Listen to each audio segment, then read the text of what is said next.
Welcome to शाश्वत आयुर्वेदा। आज हम पढ़ेंगे सुश्रुत उत्तर तंत्र तृतीय अध्याय वर्त्मगत रोग विज्ञानीय।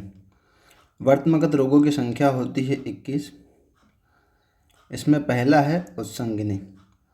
उत्संगिनी में दोष है त्रिदोष और चिकित्सा है इसकी लेखन। इसमें बताते हैं आभ्यंतरमुखी बाह्य उत्संगे अधो वर्त्मनश्य, मतलब वर्त्म प्रदेश में आभ्यंतरमुखी मतलब भीतर की ओर मुख वाली और बाह्य उत्संगे मतलब बाहर की ओर उभरी हुई ऐसी पीड़िका जो होती है उसे उत्संगिनी कहते हैं। इसमें विधेय बताते हैं कुक्कुटांड रसोपमम, मतलब कुक्कुट मतलब मुर्गी के अंड मतलब अंडे के समान जो अपना कुक्कुटांड रस जो उसके अपना रस रहता है अंदर जो रहता है उसके समान इसमें से श्राव होता है। कुंभिका, कुंभिका में दोष है त्रिदोष और इसकी चिकित्सा है लेखन। इसमें बताते हैं कुंभिक बीज प्रतिमा, कुंभिक मतलब जो अनार का जो बीज होता है उसके समान की मतलब उसके आकार की पीड़िका हो जाती है। आधमापयंती भिन्ना, आधमापयंती भिन्ना मतलब जो फूटने के बाद पुनः फूल जाती है उसे कहते हैं।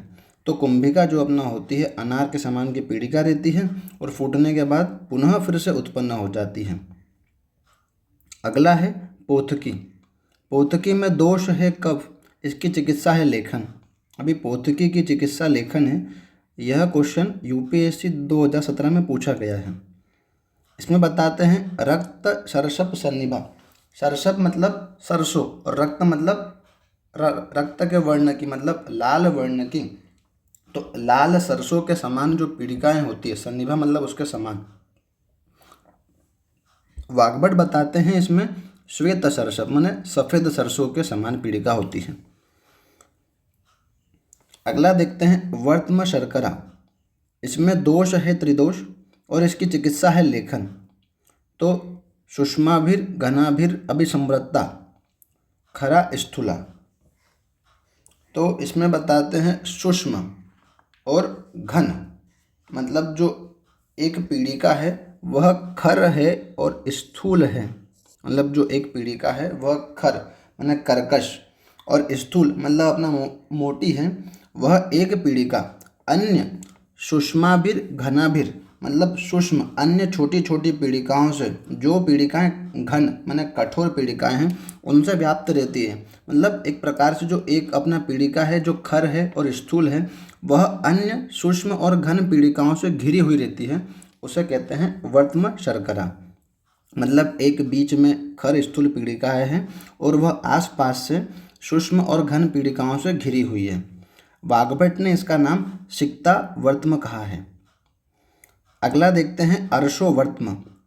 अर्शोवर्त्म में दोष है त्रिदोष और चिकित्सा है इसकी छेदन। एरवारु बीज प्रतिमा सुषमा खराश्च, एरवारु मतलब जो ककड़ी खीरा ककड़ी जो होती है उसके बीज के आकार की पीड़िका होती है।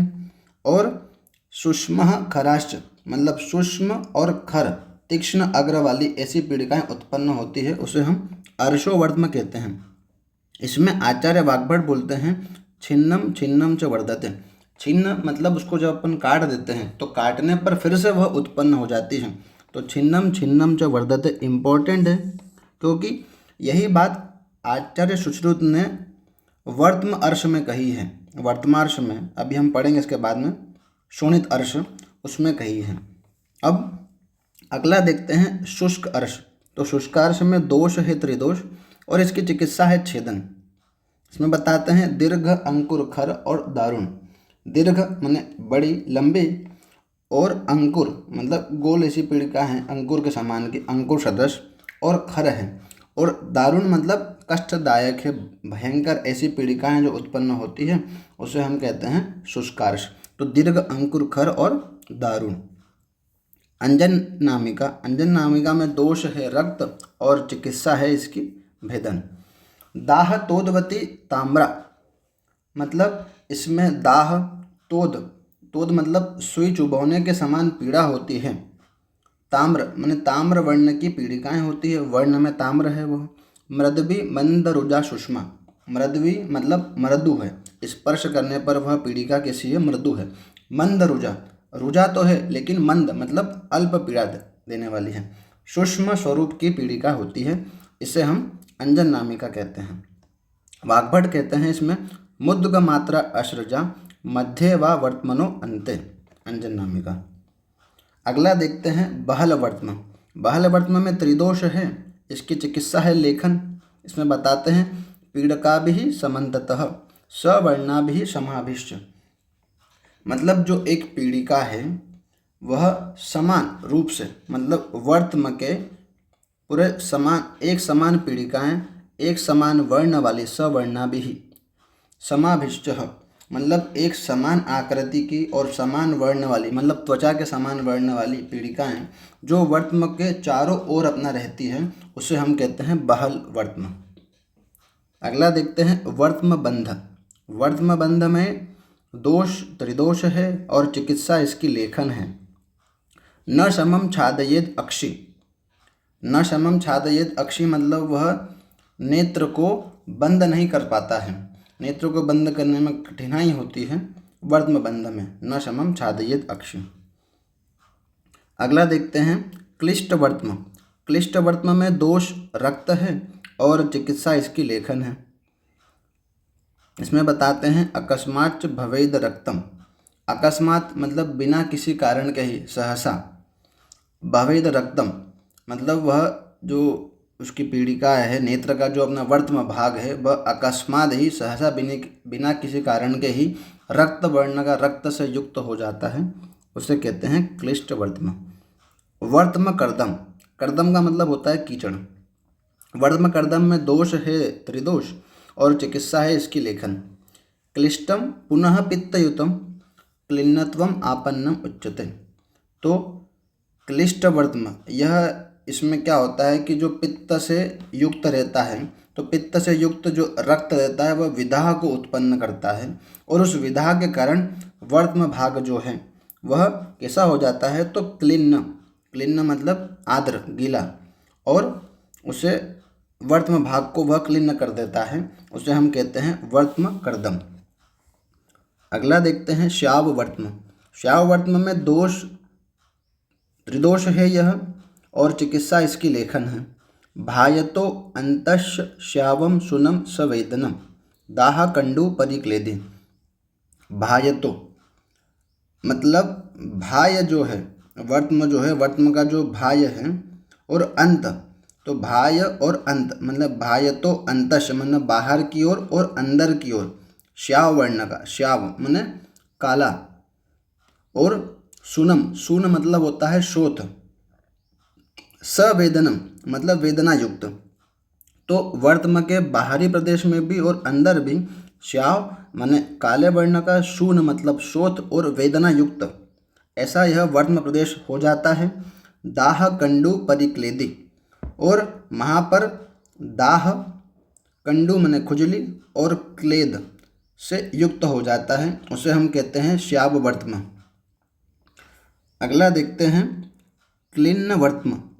क्लिन्न वर्तम में दोष है कफ और इसकी चिकित्सा नहीं होती है अशस्त्रगत है, मतलब चिकित्सा तो करेंगे लेकिन इसमें अशस्त्रगत है, इसमें किसी शस्त्र का, जैसे अपन इसमें अष्टविध शस्त्र कर्म है, छेदन, भेदन, लेखन, वेदन, ऐसन, आहरण, ये कुछ भी नहीं करेंगे, अष्टविध शस्त्र कर्म नहीं करते हैं, मतलब अशस्त्रगत हैं। इसमें आप तर्पण, पुटपाक, शेक, आशोतन, अंजन ऐसी विधियों का प्रयोग कर सकते हैं अशस्त्रगत नेत्र रोगों में। इसमें बताते हैं अरुजम भायतः शूनम अंतः क्लिन्नम कंडुनिष्टोद भूयिष्टम। अरुजम भायतः शूनम मतलब बाहरी साइड, मतलब बाहर की तरफ जो है, शून माने शोथ तो है लेकिन अरुजा माने रुजा नहीं है वहाँ पे। तो बाहरी प्रदेश में, वर्तम के बाहरी प्रदेश में शोथ है लेकिन रुजा नहीं है। अंतः क्लिन्नम लेकिन अंदर की ओर, क्लिन्न मतलब आर्द्र अवस्था है, कीचड़ सा है। कंडु निष्टोद भूयिष्टम, और वहाँ पर कंडु निष्टोद माने सुई चुभने से समान पीड़ा हो रही है, उसे कहते हैं क्लिन्न वर्तम। अगला देखते हैं अक्लिन्न वर्तम। अक्लिन्न वर्तम में त्रिदोष है और यह भी अशस्त्रगत है। धोतानि धोतानि संबंधते पुनः पुनः। मतलब जो वर्तम है उसको यदि हम बार बार धो भी रहे हैं लेकिन फिर भी वह बार बार चिपक जाते हैं, तो धोतानि धोतानि संबंध्यते पुनः पुनः, इसमें है अक्लिन्न वर्तम में। अगला देखते हैं वात हत वर्तम। वात हत वर्तम में दोष है वात, और यह चिकित्सा के योग्य नहीं है, मतलब असाध्य है, इसमें चिकित्सा नहीं करनी है, असाध्य रोग है यह, इसमें चिकित्सा नहीं करते हैं।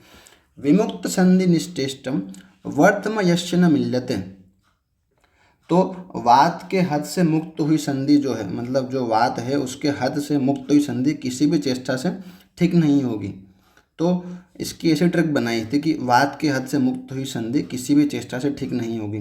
तो वात हत वर्तम, किसी भी चेष्टा से तो विमुक्त संधि निष्ठेष्टम ठीक नहीं होगी, मतलब असाध्य। तो संधि कौन सी है इसमें, तो वर्तम और जो शुक्ल भाग की संधि है उसके मुक्त हो जाने से वर्तम जो है हमेशा खुला हुआ रहता है, बंद नहीं होता, किसी भी अवस्था में उसको बंद नहीं कर पाते हैं, और चेष्टा रहित मतलब आपके कंट्रोल में नहीं है, अब वो चेष्टा रहित हो जाती है और नेत्र बंद नहीं होते हैं, इसे हम कहते हैं वातहत वर्तम। वर्तम अर्बुद में दोष है त्रिदोष और इसकी चिकित्सा है छेदन। वर्तम अंतरस्थम विषमम ग्रंथिभूतम अवेदनम सरक्तम अवलंबितम। तो वर्तम के अंतरस्थम माने अंदर की ओर उत्पन्न होने वाली जो अपना पीड़िका है, तो अपना वो किसी है ग्रंथिभूतम, विषमम ग्रंथिभूतम अवेदनम, विषम आकृति की है, ग्रंथि माने गांठदार है, और अवेदनम मतलब वेदना नहीं है, वेदना रहित है। सरक्तम अवलंबितम, और सरक्तम रक्त मतलब रक्त के अनुबंध के कारण वह लाल वर्ण की है, ऐसी वह एक पीड़िका हो जाती है अपना वर्तम प्रदेश पर, उसे कहते हैं वर्तम अर्बुद। निमेष में दोष है वात और यह असाध्य होता है। निमेषिनी ही शिरावायु प्रविष्टो और चालयत्यति, यह एक अलग से इसमें है, श्लोक में ही है। तो निमेषिनी नामक एक अपना शिरा होती है, उस निमेषिनी शिरा में जो प्रकुपित वात है वह प्रवेश कर जाता है, और उसके प्रवेश करने से वह वर्तम को अधिक चलायमान कर देता है, मतलब गतिमान कर देता है, इसीलिए लिखा है चालयत्यति। तो निमेषिनी ही शिरा वायु प्रविष्टो, तो निमेषिनी नामक शिरा में वायु क्या करती है, प्रवेश कर जाती है, प्रकुपित वायु, इसके कारण जो वर्तम है वह चलायमान हो जाते हैं। अगला देखते हैं वर्तम अर्श। वर्तम अर्श में है रक्त और असाध्य है यह भी, छिन्ना छिन्ना विवर्धन्ते और दाह कंडुरुजा। तो इसमें इस एक मुलायम अंकुर जो अपना रहता है, यदि हम उसे बार बार काटते भी हैं तो वह फिर से बढ़ जाता है। तो छिन्ना छिन्ना विवर्धन्ते माने छिन्न छिन्न मतलब बार बार काटने पर वह फिर से बढ़ जाता है। और उसमें दाह, तो दाह कंडु और रुजा, तो दाह तो यह पित्त का लक्षण है, तो पित्त के अनुबंध से दाह, कंडु यह कफ का लक्षण है, तो कफ के अनुबंध से कंडु, और रुजा डोमिनेंट है वात, तो वात के अनुबंध से रुजा, उसे हम वर्तम अर्श कहते हैं। लगन में दोष है कफ और उसकी चिकित्सा है भेदन। अपाकः कठिनः स्थूलो कोल प्रमाण, कोल प्रमाण की अपना ग्रंथि हो जाती है। सकंडु पिच्छिल, तो उस कोल प्रमाण की ग्रंथि जो है वह अपाक मतलब उसमें पाक नहीं होता है। कठिन स्पर्श में कठिन है। स्थूल माने अपना मोटी है, स्थूल मोटी आकार की है। सकंडु पिच्छिल मतलब वह कंडु युक्त है और पिच्छिल है, उसे हम लगन कहते हैं। विषवर्तम में दोष है त्रिदोष और इसकी चिकित्सा है भेदन। बहुभिः सूक्ष्मेषु छिद्र है, तो विषवर्तम में त्रिदोष है, चिकित्सा है भेदन। बहुभिः सूक्ष्मेषु छिद्र, विष मतलब एक प्रकार से आप समझिए कि जैसे छलनी होती है, छलनी में कितने छेद होते हैं, ऐसे ही कई सारे छेद सूक्ष्म छिद्र ऐसे वर्तम प्रदेश पर अपना हो जाते हैं। बहु मतलब अधिक मात्रा में अधिक ऐसे छिद्र वर्तम प्रदेश पर हो जाते हैं, उसे कहते हैं विषवर्तम। पक्ष्मकोप देखते हैं। पक्ष्मकोप में दोष त्रिदोष है और यह याप्य होता है। वात आतप अनल द्वेषी उद्धृते उद्धृते शांति, तो वात आतप अनल द्वेषी मतलब वात को, आतप मतलब धूप को, अनल मतलब अग्नि को, द्वेषी मतलब उससे द्वेष करता है। क्यों? क्योंकि उसको वह सहन नहीं कर पाता है। तो वात आतप अनल द्वेषी, यह आपकी संहिता में नहीं लिखा हुआ है। वात आतप अनल द्वेषी सुश्रुत संहिता में नहीं है, यह टीका से लिया है, तो इसे लिख लीजिएगा, वात आतप अनल द्वेषी। उद्धृते उद्धृते है शांति है। अब जो पक्ष्म को मतलब पक्ष्म का जो बाल अपना जो रहता है वह नेत्र में अंदर की ओर रगड़ पैदा करता है और वहाँ पे नेत्र में पीड़ा उत्पन्न करता है, इसलिए उसको जब हम यदि निकाल देते हैं तो हमें शांति मिलती है। तो उद्धृते उद्धृते शांति है मतलब निकालने से हमें उससे शांति मिलती है। यहाँ पर हमारा वर्त्मगत रोग जो हैं वह खत्म होते हैं।